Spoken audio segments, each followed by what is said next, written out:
Less than 300 miles from Uvalde, the National Rifle Association held its annual convention today. It started out for the weekend. Protesters were gathering outside as speakers inside included former President Donald Trump. They denounced this massacre, but they insisted that changing gun laws or restricting access to firearms is not the answer. Correspondent Kelly Beeson is here now with how that message is being received. Certainly. Well, strong feelings, of course, on all sides of this gun control conversation. The NRA conference, there was a focus on the victims of the Uvalde school shooting, and outside, protesters were demanding change.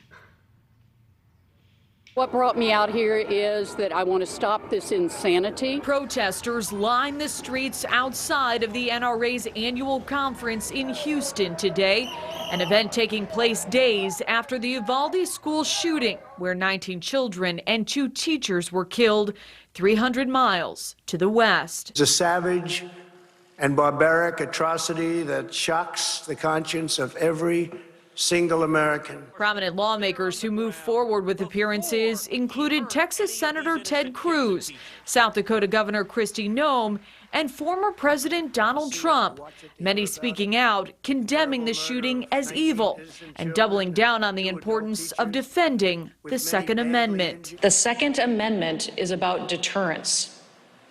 It's about ensuring government respects the rights and the liberty of citizens. Those who have decided not to speak include Texas Lieutenant Governor Dan Patrick, while U.S. Senator John Cornyn and U.S. Representative Dan Crenshaw pulled out, noting changes in their schedules. Musicians Don McLean, Larry Gatlin, Lee Greenwood, and Larry Stewart also withdrew. And Texas Governor Greg Abbott, who is set to attend, addressed the convention by pre-recorded video instead, with a focus on Uvalde. We urge everyone here today, everyone across the country, to pray for those in Uvalde who are impacted by this atrocious act. Eric Rubin, a fellow at the Brennan Center for Justice, says while the events in Uvalde may make gun control more of a central issue in the midterms, significant changes to legislation would be a challenge, especially with the 50-50 split in the Senate. There's entrenched opposition to any sort of gun regulation, especially within the Republican Party right now.